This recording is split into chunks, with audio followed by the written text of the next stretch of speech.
Welcome back to Learn Astrology with Mary. My name's Mary English. You can find me at www.maryenglish.com, maryenglish.co.uk, and UK Astrologer. And today we have a special guest. So we've got Lianne McCafferty, and she holds a diploma from the Mayo School, and she has it in distinction, and she's learnt both natal and mundane astrology. She's also a member of the APAI. And she's also now a trustee for the Astrological Association and the Scottish AA. So she's based up in the Northeast and she consults international with a busy and varied client base, but she takes a particular interest in how astrology can be utilised in sport to help enhance performance. So welcome, Lianne. Thank you very much for joining us today. Thank you for inviting me, Mary. Thank you. Tell me about the sports thing. So um, yeah, sports been a huge part of my life for many, many years. As I grew up, I was obsessed with horses, etc., etc. And when I was about 14, 15, I was finally lucky enough to get a horse of my own, which was just Oh, wow. so Lucky many you. kids' dreams, because for so many Christmases every year, I just imagined that I was going to wake up on Christmas morning and there'd be a pony in the garden, that type of thing. Anyway, so that happened. I'm incredibly competitive, and I just straight away got competing, etc. And then one horse became two, became three, became four, as it happens. But in the meantime, I was very academic as well. So I was kind of all primed to sort of head off to university and do either medicine or veterinary or something like that. Anyway, I got to sixth form and it just all completely changed. And I realized I wanted to just stay at home, get a job, and work that alongside the horses. Mhm. So that's what I did, but I went down a scientific route, ended up kind of studying on the job at the same time, and I had an incredible job with Procter and Gamble in R&D. Um, it's That an stands for incredible research and development, is that right? development. Yeah, Hmm. yeah. You know, um, so I had that incredible job, but at the same time, I was sort of being pulled in the other direction by the horses because I was starting to compete at a higher and higher level. And that's what I wanted to do full time, run my own business. So anyway, hit my Saturn return, Hmm. as you do. Ditched the job at Procter and Gamble because I'd found a perfect base from which to sort of set up a stable yard, a competing yard with Hmm. the horses. And that's what happened. Then it went from there, and I naturally sort of did coaching. I think Hmm. when you're sort of doing sport professionally, coaching kind of is a natural progression for some, because I'd say there's some incredible sports people out there, but it doesn't necessarily make them great coaches, and vice versa. You can have brilliant coaches who've perhaps never hit the heights, Hmm. so there's variations. So that's where the sport thing came in. And then as I was getting into probably my late 30s, my life changed. I had my son, and that's my baby son, not my natal son. And I'll Hmm. share a joke about that with you later on if you like. Yes, please. Yeah. And yeah, my life changed in many, many, many ways. Mm. So yeah, I kind of retired from the whole horse equestrian thing. And then when my son hit about 6 or 7 years old, he took up karate. Hmm. And I remember taking him to the very first session, and I watched and I was like, I'm going to wait for him to get his first belt, do his Hmm. first grading, and then I'm going to start this again alongside him. And then that's what happened. And here I am now as a second Dan black belt. Oh, wow. You're black Yeah, belt. Oh, my God. Okay. Hmm. second Dan, so second level of black belt. So although I said goodbye to the equestrian career and the horses as such, I found another sporting passion to take the place of that, because for me, everything mental and physical is all caught up in one. That it's very holistic for me. I have to be moving, competing, but I have to be thinking and researching at the same time. It's all integrated, and I'm a huge believer in we keep our bodies and minds healthy, and they work together. Oh, I should hope so. You've got Sun in the Very sixth house holistic. in the equal house. Have you got that in Placidus, Sun in the sixth? Yeah, yeah, Okay. absolutely. Yeah, Mm. yeah. So it's really important for me to have that physical outlet to balance the mental because I have a brain that never switches off. Yeah, I've got one of those. So yeah, and then all those those coaching skills that I learned over the years and all the life experience from having a career in sport, it's just a natural transference into consultant with clients in astrology, whether it just be, just those regular life issues that people come to us with, or sports. Mm. How do you help people with the ups and downs of a sports career? Mm. So I've just channeled astrology into that now. Mm. And then, so how did you get into astrology to start with? So you've done a physical academic career, and then you've sidestepped, or I don't know if you sidestepped, you stepped into astrology. So talk to me about how you got into astrology. So as a kid, I was obsessed with myth, Jason and the Argonauts, Sinbad, anything like that, any books about myth, Greek, Roman mythology, anything like that. And then as I got older into my teens, I was obsessed with horoscope columns in magazines. Yeah, Mhm. it's that typical path. Um, but never really thought more of it, but just obsessed. And then when, the internet came upon us, and then you could get horoscopes on the internet, Yes. that was even better. Um, but then again, that pivotal point when I was retiring from the equestrian career and I'd had my son, and I was really at a profound crossroad in my life. And I decided I wanted a change of career. I perhaps wanted to study again. I Mhm. really wanted to study something. And then one day, and I have to admit, it was a really, really low point in my life. I went into a library one day and I was like, I need to know how those, well, like Russell Grant, Mystic Meg, Mm. Jonathan Keener, how do they write what they write? How do they figure that out? So I got a book from the library, Teach Yourself Astrology. And then went home, looked at that, saw my natal chart for the first ever time. And what And I was was that like, seeing your chart for the first time? How did you feel when oh, you saw it? it was like it was like a whole universe opening up. It was just being like transported down a tunnel of light into a whole new universe. It's like, wow, this is how they do it. This is what they see. Mhm. And then I discovered that you could actually study astrology. And I was like, right, not going to do anything like psychology degree or a counseling course, astrology. So then I started looking at all the different schools, etc. Found the Mayo School, and yeah, I'm here Mhm. now. Mm. And so Yeah. so you were teaching yourself to start with, Yeah, and yeah, then yeah. and then what made you want to go on to learn it at a professional level? What was the prompt for that?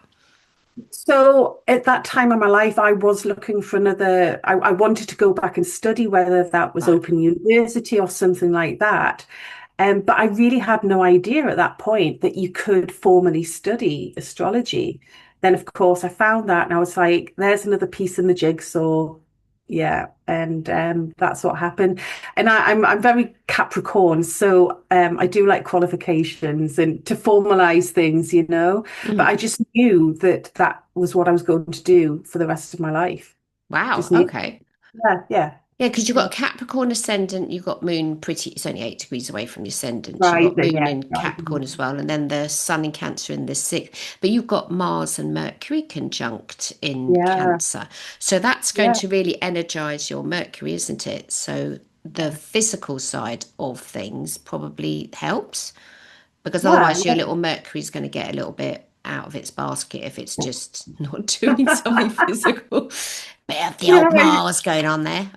yeah, absolutely. And they're both like right at the end on those, anoretic degrees of Mm, cancer. And I use this analogy all the time. Well, it's not an analogy, it's an actual real thing. But I share this with clients in talks. And I always say when I go to karate class on a Saturday morning or a Tuesday evening, whenever, I walk in there, right? My mind is buzzing with the talk that I'm preparing. I've had to pull myself away. I've got 20 emails already being prepared in my head. I've got my next talk that I'm thinking about. Then I'm like, what's going on tomorrow? What am I going to be doing next week? I need to plan this and I need to do this and I need to tick that off. And I, I go into my karate class. We start warming up and I'm like, how am I going to get through the next 90 minutes? Then 20 minutes in, I'm like, I'm dying. Why am I doing this to myself?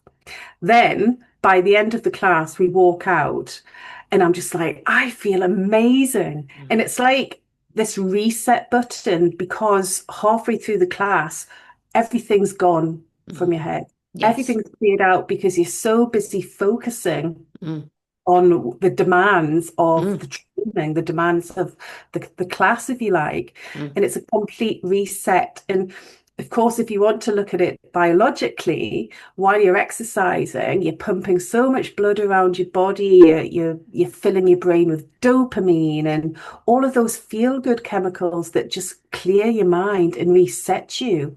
And then you come out and you're rewired, if you like. So whether you're competitive or sporty or not, mm. exercise is so important Oh, for yes. And so many people don't. I head mean, so space. many jobs now are sat at Oh screens and stuff. yeah, yeah, I just think, oh, yeah, I mean, my job is because that's how I talk to my clients, unless they come physically to the office. But we've got a doggy, so we take her out in the morning. She can run 30 yeah, miles an hour and got yeah, to keep up with her. And getting a dog, because we had cats before, but getting a dog really, really did make it. I mean, I used to go walking anyway, but now I have to go out because of yeah. the dog. But the physical side of it, sometimes when it's raining, it's cold, it's wet. But No, you can't not take a lurcher out. It's like yeah. then be running Not around the literally. house. Yeah, So yeah. yeah, I hear what you're saying. And so when you were learning your story, did you learn that before or after you had your boy? He was very, very young, very young. So he's just teeny. So, luckily I had my mum on standby. My mum gave me so much childcare support while I was studying and learning. So, so yeah, it worked out really well actually. To be honest, because I can imagine if someone's got a young family and they're trying to work and study and etc. etc. Mm. It can be challenging. So, yeah, yeah, but it is And what did it you is. You find a way. You find a way, don't you? you do? And did you when he was born, were you immediately trying to find out about his chart or that didn't happen? No, because he was born before I was Right. Started the study. before Yeah. I entered that universe. Okay. Yeah, yeah. Okay. And then so when you did start studying it, who was the apart from your own chart, which you did first, can you remember what the second chart was you did? To be honest, no. No, I have no idea, to be honest. I really don't know. Hmm. No, I really can't give you an answer to that. I think I just dived into like every single family member, Hmm. every single friend, of course, my son's father, ex-partners, Hmm. that type of thing. Just anyone in my life. And then, of course, all my poor friends and family had no choice but to become guinea pigs because I wanted to like write them a full analysis straight away. So, yeah, it's just anyone and everyone. Because that's quite a specific birth time you've got, 9:56 p.m. Yeah. So did Yeah. mum write that down? Yeah, she wrote that down, and I can tell you from years of study, it's deadly accurate. Deadly Mm, accurate. And she is the most amazing person for facts, figures, and dates. great. She might forget why she's gone into the kitchen, Mm, but she knows everyone's birthday, she knows everyone's address. She mm. can tell you the date this happened, the date that happened. She's like, yeah, she's a walking diary. Oh, So excellent. Because the awful thing about living in the UK is nobody knows what time they're born no, because it's not on a birth certificate. That's why I love working with American clients. Not that I hate my English clients, don't get me wrong, but a lot of them won't know. Maybe people born after 1980, 1990 are more likely to know their time of birth. But yeah. people born in the 40s, 50s, 30s, they haven't got a clue. And No, no, the they relatives, haven't. No, absolutely. And it's like my son, I still don't know the exact moment of his birth. I've got a like 4 or 5 minute window because it was all a bit of an emergency and I was unconscious by that time. My mum was actually present and she initially said, oh, it was 3:27 in the morning, but then sometimes she says 3:33. And that's the only time she's ever hiccuped on not knowing an hmm exact date or time of something. And I hmm think that's probably because it was such a traumatic situation. But I have the window, I'm pretty close. And as he gets older, I can just track it and, mm. You you know don't what. still have the little thingy that went round his ankles, do you? No, Oh, right, because no. when my son was born, they put a little sort of plastic tag on the ankle Yeah, of one foot with the time on, and because yeah, they did two, they did one for the left and one for, I can't remember if it's the ankle or the wrist. Don't get me wrong, but it was one yeah. appendage, and I've got both of them, and one of them says one time, and the other one says another. Exactly, exactly. Because obviously they So wrote the first one whilst looking at the clock, and then they wrote the second one. It's like, okay, well, the later one is going to be the wrong I time. know, I know, I know. So yeah, no, I've got those two times, but I've got the window, and I'm pretty much there with the exact degrees. But Mm. it is what it is. So Mm-mm-mm. So you're a sun sign Cancer. So did your life yeah, completely change after you became a mother? Because being a mother can be oh quite important for a yeah, Cancer. yeah. Mm. Yeah, it absolutely changed. It was because I was such a career woman and I'd never even thought about having children. I hadn't even thought about not having children. The whole children thing just hadn't entered my mind, even though, I had relatives who were like onto their second child, I had friends onto their second or third child. It just wasn't on my radar. And then I think I was in my late 30s and just unexpectedly fell pregnant. So, which was a bit of a shock, but it was incredibly exciting. And yeah, it's just the best thing that's ever happened. I just look back at the whole journey and it was meant to be. Everything was meant. I do believe things are meant to be, and sometimes the way we get to where it's meant to be Mm. can change, and that's where our free will comes in. But I do think we're on some sort of path. Um, so yeah, it's just absolutely fantastic. Oh, Yeah. bless. And you've got a mum that's helpful. So that helps. My Yeah, mum, my mum was she's ancient. cancer. I think my mum was in her 60s. No, she might even have been older than that. Mm. Um, she was getting on a bit anyway by the time I had my child, and I've got one son as well. So Mm. she never did any childcare. And anyway, she didn't live near me, so she couldn't. Yeah. But people that can have that, I think it's lovely. I think it's important if you Oh. can, and you get on with the relative that will be caring for your kiddie. Oh yeah, yeah. I'm very blessed in many ways. She's been absolutely fantastic, and she is definitely been a second mum to him in many Ah, ways. They're very, very close, definitely. And I'm very lucky. Even now, I mean, my son, he's coming up 15 now. mhm, But it's enabled me the fact that my mum's there.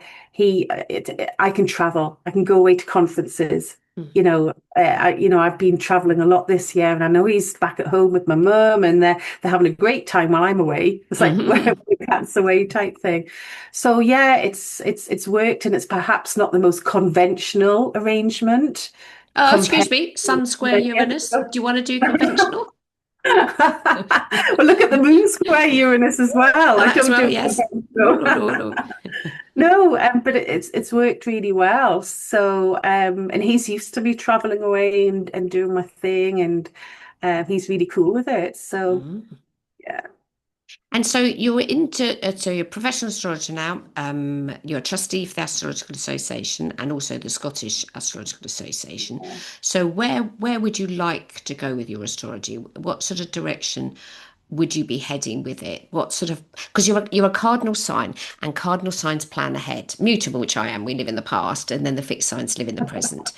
So you're going to be planning ahead. You've got you've got cardinal ascendant, cardinal moon, cardinal sun sign. So Yeah. you've got your 5 year plan, your 10 year plan. Where would you like to go with your astrology? What do you want to say do with it? It's the wrong word, but how would you like it to unfold further? So at the minute, I'm juggling quite a lot of balls in the air, spinning a lot of plates, if you like. Hmm. So I think I just need to continue on the path I'm going. I love researching, so I'm absolutely fascinated with the asteroids and the trans-Neptunians. So I had my first book published this year, my Congratulations. book, Yes. thank Mm. you. And I'm planning to do one on Haumea, a trans-Neptunian next year. So I want to really build like a box set of books Mm. going forward. So that's one project. I want to continue with my tutoring because obviously I tutor for the Mayo. Oh, do Um, you? Oh, right. Okay. That I yeah, didn't know. Sorry. yeah, I love teaching. I love working with students. And I can tell you, you learn more from students than any book or any kind of website. So I love doing that. I love speaking at conferences. So I just want to sort of continue with that and developing my skill and enjoying the journey because it's incredible how your perspective grows and changes as an astrologist. So if you think perhaps imagine a scenario where you did a talk 5 years ago. If you were to do the same talk today, you'd have such a different perspective to share, wouldn't you? So I'm just enjoying that side of it. Um, I've got a novel that's going to be published in the next month or two, a fiction Ooh. novel, Hmm. which is, of course, steeped in myth and symbolism and astrological archetypes, and Hmm. it's fantasy magical realism. So I'm really excited about Hold on. that. Fantasy, magical realism. Yeah, Run so that one it's past me again slowly. One brain cell. yeah, so it's not quite a fantasy novel, but where you have a novel that's kind where you've got perhaps some of it's based in real life and then Hmm. it kind of overlaps with I don't know, magic or something spiritual or something fantastical, Hmm. like time slippage or something like that. It's now termed magical realism, according to all agents and publishers, because you Oh, have to sort of tap into the genres, that type of thing. oh, yes, Um, because they have to know which shelf they're going to put you on in the bookshop or exactly, in the online exactly. thing, because your book will Yeah, be listed under a certain category. I yeah, mean, I've got yeah, a sister who's a novelist and she yeah. writes literary fiction. She doesn't write fiction, so I keep getting earfuls all the time about it's not just fiction, Exactly. it's literary. Okay, sorry, literary fiction. I just say Yeah. I'm non-fiction. But yeah, and there's the Juno. It's called Juno, the book. No, that's the one that was published early this year. That was the astrology book Yes, on that's the Juno. astrology Yeah. book. That's Juno because we'll have to put the link to that. But the new one is got a title for it yet? It has, but I haven't Don't tell. released anything No, yet no, no, because don't. we're just in the process of proofreading and getting the cover designed, etc. So as soon as the cover's designed, actually, I will be releasing it into the public. Cool. So to be honest, I kind of see my astrology career working alongside that writing author Hmm. type career. I think they both work very well together, Mm. you know. So yeah, that's kind of I would say the next 5 year plan, Hmm. I think, but you never know, do you? Well, you can make most plans. I mean, obviously you've managed to action quite a lot of things, but you seem to be pretty good at manifesting. But I mean, how did you cope with Pluto going all the way over through the sign of Capricorn and then whizzing over your ascendant? I mean, 2008 for however many years it was. What was that like? It's only just finished now because we're in Aquarius. But what was it like for you having, especially when it got conjunction? Tell me, what did it feel like, Pluto over the ascendant? So, as I was saying, when I was at that crossroads, it was Yes. a pretty bad time in my life. So what happened? Pluto went into Capricorn, Hmm. went over my Oh, Jupiter, Jupiter first, yeah. then Hmm. opposed my sun, then it went over my ascendant, then Hmm. it went over my moon 5 times just for the hell of it. And then it's still playing with my Mercury and Mars, to be honest, really right at the end of Oh, yeah. Capricorn. Hmm. Yeah, But it's it still at went over your North Node as well, because your North Node's 26 yeah, Capricorn, because that's your life purpose and stuff. So were yeah, you were studying obviously and doing yeah, astrological yeah. okay. Yeah. Mhm. So obviously, I did have a sort of really challenging period in my life. I was challenged from external sources, probably challenged from internal sources. And I can only say it was a complete and utter purging of my Right. life. Mhm. I moved house about 4 or 5 times, but we have to keep in mind we had that Uranus Pluto square going on, what, 2014, 15-ish, Mhm. which was picking up everything as well. So yeah, I moved home several times, and in each time I was clearing out, clearing out, clearing out. So there was a physical clearing out, you know. It was Mhm. very sort of Moon Pluto clearing out the homes each time. And each time I moved, I had less to take with me. Mhm. Yeah. And but there was that emotional purging, and I'm a very different person to what I was, I would say, before 2008, and definitely more empowered. I wouldn't change a thing, Mhm. but I wouldn't want to go through any of it again. Luckily, it won't happen in your lifetime. No, it won't. It won't. It won't. But Astrologically impossible, but yeah. Mhm. yeah. But I wouldn't want to go through it again. But I wouldn't change a thing, if Mm. that makes sense. Yes, because now you can look back on it and you survived it. But whilst Oh, you were going absolutely. through it, it must have been hard. I mean, It's four very, house very moves. hard. Mm. Was the Yeah. relationship breakdown as well during that? Oh, yeah. Right. Absolutely. Yeah, Mm. and not an easy one at all. Mm. Not an easy one.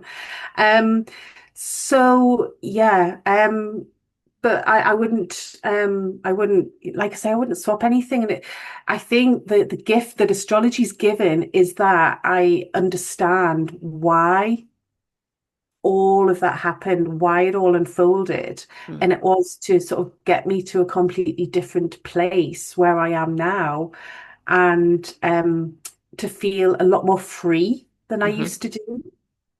And like I say, a lot more empowered, a lot wiser. Um, yeah, and I think I always look back and I'm like, Leanne, you got through all of that. You can Mm. pretty much do anything. Absolutely, yeah. You know, Yeah, you've got a well done to yourself, haven't you? yeah, But, yeah, yeah. yeah, yeah, yeah. Mm-mm. Yeah, absolutely. And that the sense of autonomy, I guess. But then I have got a Capricorn North Node, Yes. so it's all kind of pulling you to that sense of autonomy. So yeah, and I hope I haven't scared anyone there regarding any Pluto transits, because that was a extra dose of Pluto, I think, Mm. those few years. It hit so many significant points on my chart, but they are empowering Mm. at the end, Mm. without a doubt. So, and I think if you can move into it, if you can move into the literally the transformation that you're being forced sometimes Mm-hmm. to go through, if you can move into it and kind of almost be brave enough to trust in the process, Mm. I think it can help.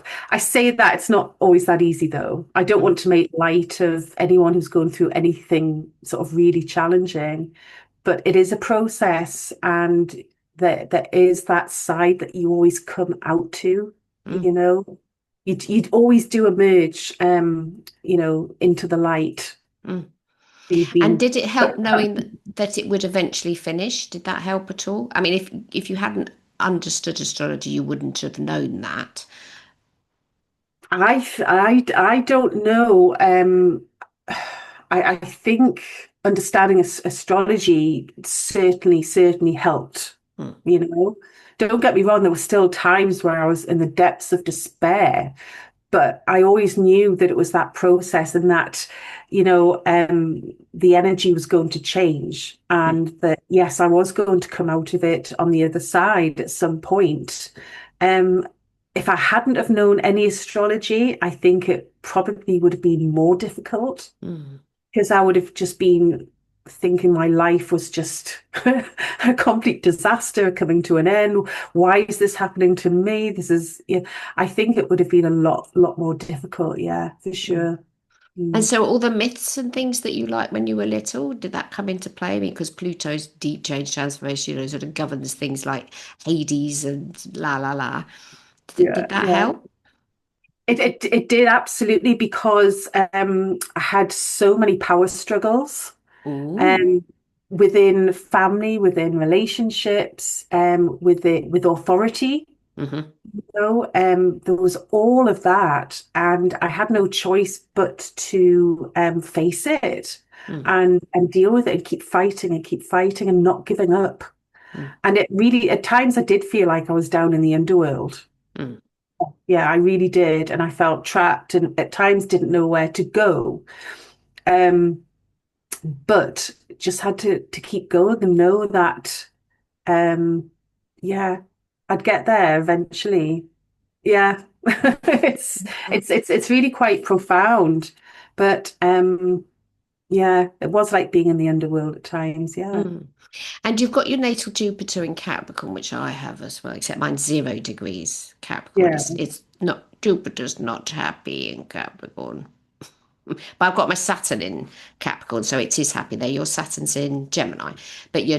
your Jupiter is in Capricorn as well. So I've found that Jupiter in Capricorn means that you're not going to have out of the ordinary expectations of things, Yeah. because Yeah, I Capricorn's think going to restrict it. yeah, it does. I think it's quite grounded and quite realistic. Mm.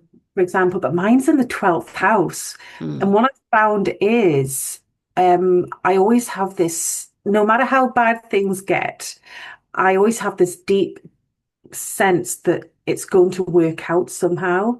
There's a very spiritual quality to it, and I just do think there's a higher purpose to everything. Hmm. I think that always helps me to move through difficult situations. I've got my Jupiter square Pluto. If you look, there's a T square. I've Yeah. got that Sun Jupiter Pluto T square. I'll Mm. just keep pushing through, pushing through, pushing through, because sometimes you have no other choice. Mm. Yeah. And Mm. I just always believe somehow I'm going to get where I need to be. And you got there. So that's cool. And then when you started tutoring the Yeah. students, yeah, what was that like? Talk me through that. Well, like I say, I had that natural transition because I'd been a sports coach for so many years. I was very good at encouraging people. I can find a way of saying to someone, look, that's wrong, that's not working, you need to alter that. But I can do it in a sort of really positive, kind way, like Mm. a constructive way. Mhm. Okay, and I think again that's that Capricorn Jupiter. So I make it as constructive as possible. But it was, I kind of just fell into it and Mhm. I found it worked really, really well. I have a natural affinity with my students. And like I say, I've learned more from my students, I think, than anyone else because um, students ask you questions Mm. or they're struggling with a concept and sometimes they frame it in a way that you've never heard before or Mm. never sort of thought about and you're constantly challenged to try and explain things Mhm. in a way that makes sense in a way that students understand Mhm. and I think that that's sort of really helped with my own astrological learning Mm. because it doesn't matter how many years you've been doing astrology, we're all still learning, aren't we? We're all Oh, still, yes. Hmm. yeah. So so yeah, and even whenever I open a student's report, I'm still sometimes I'm amazed because they've written something so beautiful. And I'm like, yes, you've absolutely got it. And then sometimes or they just email me with a question and I'm like, I don't know how to answer that. Mhm. And it really pushes you forward to find answers that perhaps you just never even previously considered. So I'm very privileged to be a tutor, definitely. Yeah. Yeah, because they say that if you want to learn something, teach it. Exactly. Yeah, that's what yeah, Yeah, basically, yeah. Yeah, you've just because said that is it. the only way to learn something is to actually, because if you can't explain it to someone else, then you don't understand it yourself. Exactly. And I think that that applies to quite a lot of different things. That if Yeah, you don't understand something well, if you cannot explain it to somebody else, and for them to then understand it, which I yeah. think is terribly important, especially when it's something like astrology, because astrology sort of seems easy enough. We've got names, numbers, planets, but it is a totally different language. We are teaching people a language, Yeah. and one that also I think would only be useful for them to learn if it may help them make some sense of their lives or somebody else's or some situations, because why learn it otherwise? But yeah, uh-huh. And so there you are now, you're a successful astrologer and you've got one book out. Did you say you're going to write some more astrology books after you've done this fiction one? Yeah, yeah, absolutely. So I'm going to next year's going to be Haumea, which is she's the chief goddess of Hawaii, Oh, if you okay. but she's out there in the Kuiper belt with Pluto and Hmm. all the trans-Neptunians, and she's got a very Plutonic resonance. So yeah, so I'm going to write about her, and it'll be in this very same style as the Juno book, because like I was saying, I kind of want it to be a box set, if you Hmm. like. Hmm. Um, so there's that coming. And then obviously my novel's coming, the sequel to the novel I've already started. Oh my So God. I know, I know, And I how know, I many know. words are in your Juno book, approximately? Can you remember? I don't know how many are in the Juno book. It's kind of that thick. Okay. That's how that's how thick it is. But the Hmm. novel's about 90 something thousand words. It's about 400 pages. Yeah. Hmm. Yeah. It's a proper novel. Yeah, yeah, yeah, yeah, yeah, absolutely. Yeah. No, my books are teeny. I think they're 20,000 words each one. They're Yeah. small, but they're just Yeah. introductions to things. And so you But must. that's lovely. Sorry, I don't mean to Yeah. interrupt there, No, but it's good. that's lovely because not everyone wants a great big tome, do they? No. Not everyone enjoys that. So in those introductory or sort of bite-size books, they're wonderful. Mm. I love them. Yeah, Well, I mean, they're still selling, so somebody must be reading them somewhere because they came exactly. out a while ago. But I Exactly. have tried to make it as easy as possible for that very same thing. Like if you can't explain it and you can't understand it, then I'm doing something wrong. Yeah, exactly. And they're only teeny little introductions. And incidentally, the podcast is for beginner astrologers. So if you were giving some advice to your younger astrological self, what advice would you give her? Okay, so basics, basics, basics. The foundations. You've got to have really solid foundations, all right? So learn the basics very, very solidly. Mhm. I would say be incredibly discerning about the information you take your astrological knowledge from. So, for example, the internet today, we can find anything on the internet. There's some incredible information, but there's some absolutely terrible regurgitated information as well. So be very discerning. I would do your research, find sort of really renowned, accredited astrologers who are reliable sources of information to learn from. I remember uh, years and years ago, before I even really started sort of studying astrology properly, I found a website and it listed all the placements of Pluto in the chart and how that would describe your death. So Pluto in the first house, this is how you would die. Pluto in the second house, this is how you would die. Well, I've got Pluto in the eighth, and it said Pluto in the eighth, you will die by alcoholism. Okay. I didn't have a glass of wine for a week afterwards. Honestly, I was so terrified. But it was terrifying. And Mhm. I think there is quite a lot of scaremongering Mm, information out there, deterministic mm, information. And it does have potential to scare people.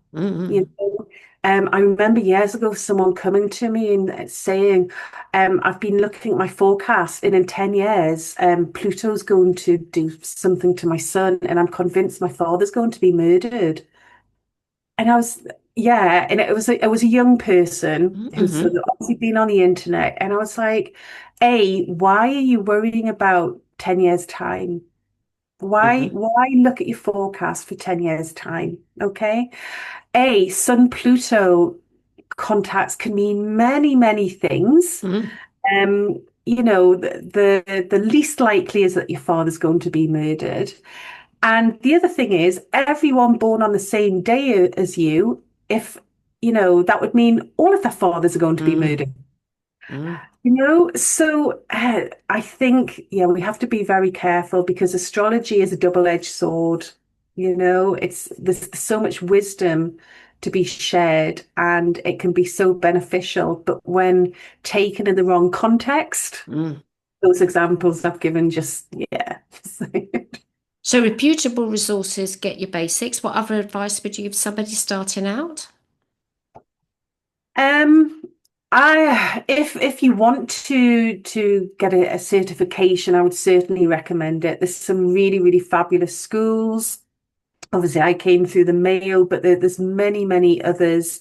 You can go onto the APAI website. You can find, great sources there. You know, but I would definitely I would definitely go down the academic route. But then my chart's quite academic anyway. That's the way I'm inclined. And because then you will get the opportunity to work through a proper syllabus. You will strengthen those foundations more. You will get to work with some great astrologers who are good teachers and who've probably been doing it for years and years and, have a great reputation. Um, and I would also say as well that astrology is a wonderful thing, and I get out of bed every morning looking through an astrological lens. It's just a natural thing, isn't it? I'll go to the supermarket, and if there's a long queue, I'll be like, "Oh no, Mercury's on Saturn today," or something like that. And or if I'm stuck in a traffic jam, I'll have a laugh. So I think we can't let it overtake our lives because we have to just live our lives. It's like this thing with Mercury retrograde. Don't sign this. Don't do this. Don't Mm, do that. Yeah, for sure. Be extra careful during the Mercury retrograde. Double check all the blueprint. Make sure everything's in place and everyone's clear on what's going on. But you can't hide under the duvet for three mm. weeks, 4 times a year, No. just because Mercury's in retrograde. Mm, So it should be a tool to assist us and guide us and enhance our perspective on ourselves and what's going on in the world, the astrological weather. But we shouldn't let it control us either. mm, 'Cause I think it could be quite easy to fall into that trap. Yeah, I'm not going to get out of bed today because I've got a nasty Saturn transit. mm, We mm. can't be doing that. Well, yeah, and the Mhm. other thing is if you look to, I mean, I'll tell you a little story. So I had a car accident. I wasn't the driver, and the police rocked up to my house at some point. I wasn't the driver, okay? I was the passenger.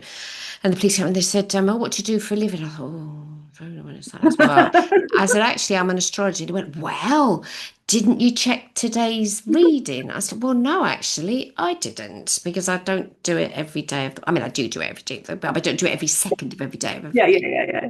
And he was just he like really shrugged his like, well, what's the point then in understanding astrology if you're not doing it to prevent that? And I was like, it doesn't work like that. No, it doesn't because there might have been, I don't know, maybe some Mercury Uranus or some Mercury Saturn Mars Uranus, whatever, going on that day when you had that accident. But if you'd stayed in the house, that Mm, energy would have found you anyway, and you could have had an mm, accident in the house, you mm. know? Bookshelf So could have fallen on me. exactly. So I'll share another funny Go on. story as well because a few years ago I was looking at my solar rock directions for the year ahead, and I saw solar rock directed Saturn. It was coming up to make a conjunction with my natal Mars, I think. Hmm. I was like, oh my God, Mars and Saturn together. This is me as an astrologer. And I was Mm. like, what's that going to mean? And I started getting this like sense of dread. But as the year unfolded, it's really quite funny. In the January, my son started karate. Ah. And in the July, the exact week that that Mars Saturn direction exacted, I took up karate. Mars Saturn, Mm. it's martial arts. And Mm. look where I am now, Mm. and you'd need more Saturn, all the determination, the physical dedication, the toughness, Mm. the struggle, because Mm. it is a struggle to sort of work your way to a black belt. And it's been the most wonderful thing in my life to take up martial arts. So that Mars Saturn dynamic coming together in that year, I would never change it. It was brilliant. So again, to younger astrologers, Mars Saturn can be wonderful things. And I don't know if they deserve the terms malefic, it's Yeah. Mm. or whether it's just the term malefic that puts that sort of sense of dread into us. Mm. Because how would we function without Mars and Saturn in our charts? Absolutely. We need some Saturn to make things real, and we need Mars to get some Exactly. energy. Yeah. Mm. Exactly. So, yeah, I think we sort of need to stand back and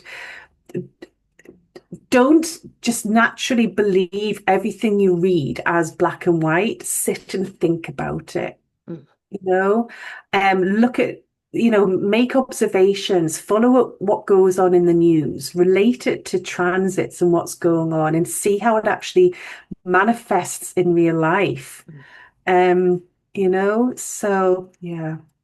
Thank you. Thank you very much for being on the podcast today, Lianne. So people will be able to find you at liannemcafferty.com. So it's LIANNEMCCAFFERTY.com. And I'll also put some links in the show notes, and also they'll be able to find you on YouTube as well. I'll put some links for that as well. So thank you very much for speaking with us today, and I hope you have a fab year. And it was really Oh, thank nice you. talking to you. Oh, thank you for having me, Mary. You too. Take care. Bye See you. Bye bye. bye.